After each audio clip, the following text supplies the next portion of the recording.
Namaste. Nam. Gita Dhyanam. Om Parthaya Pratibodhitam Bhagavata Narayanena Swayam Vyasena Gratitam Purana Munina Madhye Mahabharatam Advaitam Ritavarshinim Bhagavatim Ashtadashadhyayinim Ambatvam Bhagavad Gite Bhavatyeshinim. Oh, Bhagavad Gita, with which Lord Narayana himself gave enlightenment to Arjuna, which was included in the Mahabharata by the ancient sage Vyasa. O goddess, contained in the 18 chapters, the showerer of the nectar-like knowledge of non-dualism, my affectionate mother, destroyer of rebirth, I meditate upon thee. And now, Krishna Vandana. Vasudeva Sutam Devam Kansachanuramardanam Devakim Paramanandam Krishnam Vande Jagadguru. O son of Vasudeva, the slayer of Kansa and Chanur, extreme delight for Mother Devaki, O Krishna, supreme teacher of the universe, my salutations to you. And now, our Lord Krishna, the supreme teacher of the universe, the Jagadguru, is continuing with the explanation of nature of Atman. In the 29th Shloka that we are going to read today, 29th and 30th, these two Shloka, there Krishna is going to tell about transcendental nature of the Atman, that Atman transcends mind and speech. It is mind-boggling. It is just people, after getting to know about the Atman, they are just wonderstruck. How Atman transcends the mind and speech, that Sri Krishna is going to tell us in the 29th and 30th Shloka. So our today's reading of the Shloka 29 from the second Adhyaya Sankhya Yoga of Srimad Bhagavad Gita. āśhcharya-vat paśhyati kaśhchidenam āśhcharya-vat vadati tathaiva chānyaḥ āśhcharya-vat chainam anyaḥ śhṛiṇoti śhrutvāpyenaṁ veda na chaiva kaśhchid. Now Sri Krishna is telling how people react having got to know something about the āśhcharya-vat paśhyati kaśhchid enam. Kaśhchid is some people. Enam, this Atman. About this, some people paśhyati, āśhcharya-vat. Look at this self. They look at this Atman in wonderment. What a great wonder it is. After they get the self-realization, some people, they are wonderstruck, seeing the nature of the Atman, and they just exclaim, oh, what a wonder it is. Whereas āśhcharya-vat vadati tathaiva anyaḥ, and also some others, what they do, vadati, speak about Atman. Having realized the Atman, they speak about the Atman, that āśhcharya-vat. Oh, it's such a wonderful thing. It is a marvelous thing. But that is the only thing they can talk about. They cannot go beyond that. So, some people, they see the Atman and as such a wonderful thing. Some people, after seeing, they speak about it of such a wonderful thing, like Sri Krishna is telling us. All through the Sankhya Yoga, Sri Krishna has told us about this wonderful nature of the Atman. That Atman is there right from beginning. Atman is there in the present. Atman is going to be there in the future also. There is no birth and death for the Atman. There is no decay and there is no change. It is a changeless entity. Everything he has explained to us, and he tells us about this wonderful nature of Atman. So some people see the Atman as a wonderful thing. Some people, they talk about the Atman as a wonderful thing. āśhcharya-vat chainam anyaḥ śhṛiṇoti. Still some other people, śhṛiṇoti, they hear about the Atman. Like we are hearing from Sri Krishna. Or hear about the nature of the Atman from other great realized souls, the saints. And we hear about it as such a wonderful thing. And after hearing, we say, oh, Atman is such a wonderful thing. I never imagined. And finally, Sri Krishna says, śhṛrutvāpyenaṁ veda na chaiva kaśhchid. He says, śhrutva, having heard, api, even, enam, this, self, veda, na veda, knows not. Veda is knows, na is not. Chaiva, and also kaśhchid. And some people, even after hearing about it from the learned people, from the realized souls, they still do not know what the Atman is. Like, Sri Krishna has told so much about Atman to Arjuna, but still he has not been able to comprehend it. And Krishna has to further elaborate on the nature of Atman, on the nature of immortality, the changelessness of the Atman. So the literal translation of this shloka: one beholds the self as wonderful, sees the self as wonderful. Another mentions of it, another speaks about it as a wonderful thing, as a marvelous thing. Another person hears of it as a strange thing, such a wonderful and strange thing, the Atman. I have heard about it. And though hearing, yet another person knows it not at all. So this is the reaction how people, Sri Krishna has categorized people of their understanding of the Atman. Some people see it and they say how wonderful. Some people talk about it as how wonderful it is. Some people hear about it from the seers of that wonderful nature of Atman. And there is another category of people, Sri Krishna says, they, in spite of hearing about that wonderful nature of the Atman, about the magnificent nature of the Atman being unchangeable, immovable, then immortal nature of the Atman, they still can't perceive it. They know it. They don't know it at all. They are just ignorant about the existence of the Atman, about what Atman is. Now, Swami Chidbhavanandaji's commentary on this: the Atman cannot be classified with the phenomenal things. What all we see around here, including we ourselves as the bodies, they are all phenomenal things. They are just temporary things. That we have to follow that cycle of birth, growth, decay, perish. Now, Atman is not such a phenomenal thing. Hardly ever anybody thinks of inquiring into what is beyond this phenomenal universe. People, we are just happy in our existing situation. I'm going to get good food today for my lunch, dinner. I'm happy with that. We don't go beyond.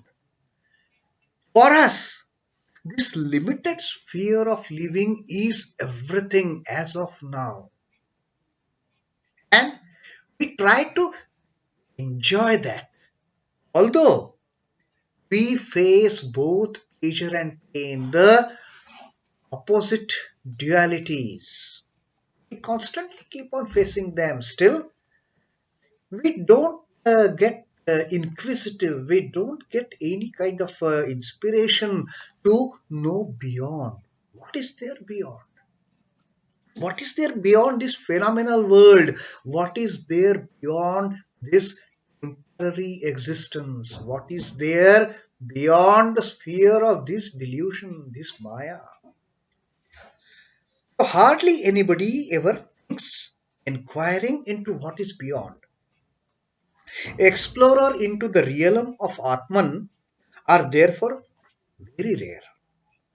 This field remains incomprehensible to those not yet fully evolved in mind. Light passes imperfectly through tinted and heterogeneous glass. If the glass is dirty, light cannot pass through it. But in the same manner, even so, matters pertaining to Atman remains hazy to the imperfect mind, to the mind which has been blocked by these kind of delusions and illusions.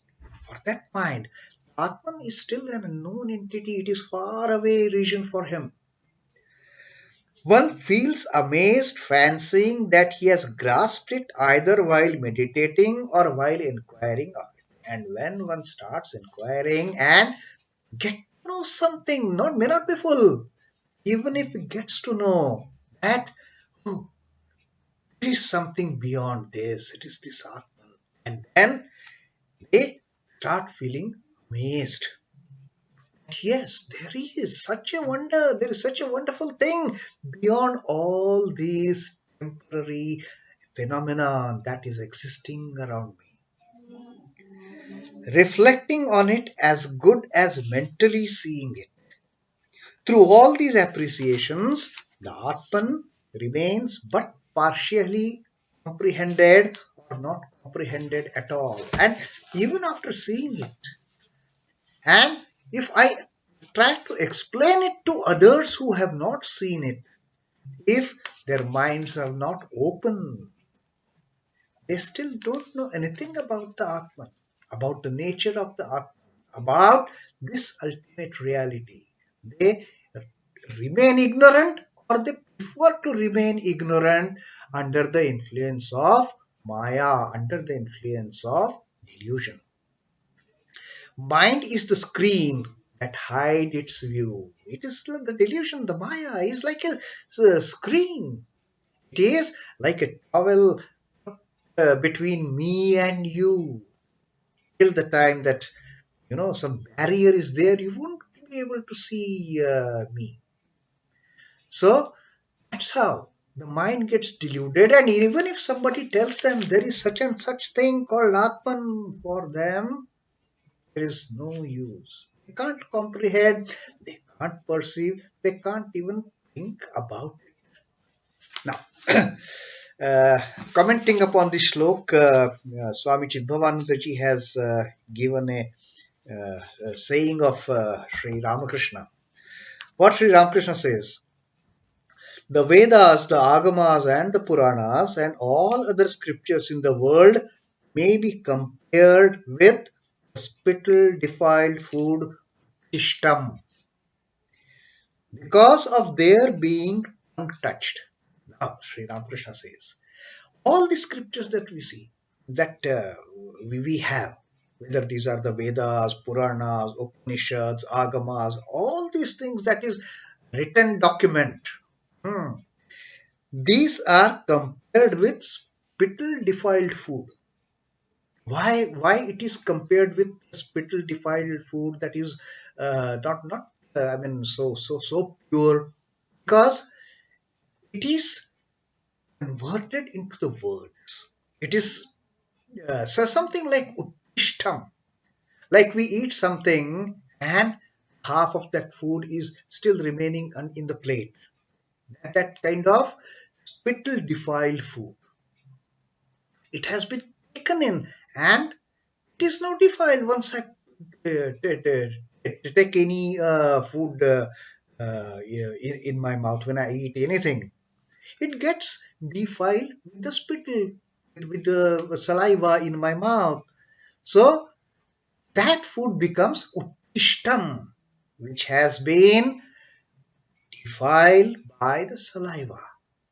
So Sri Ramakrishna says all these scriptures, they are like that food which is defiled by saliva.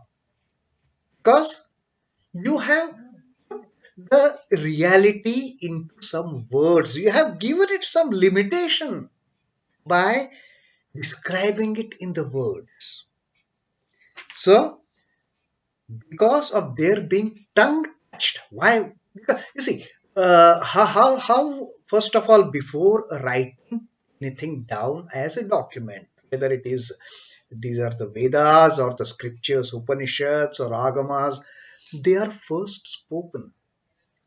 And first spoken means like you have taken a bite, you have taken a morsel, and you have defiled it with your saliva. So the spoken words, they come from mouth.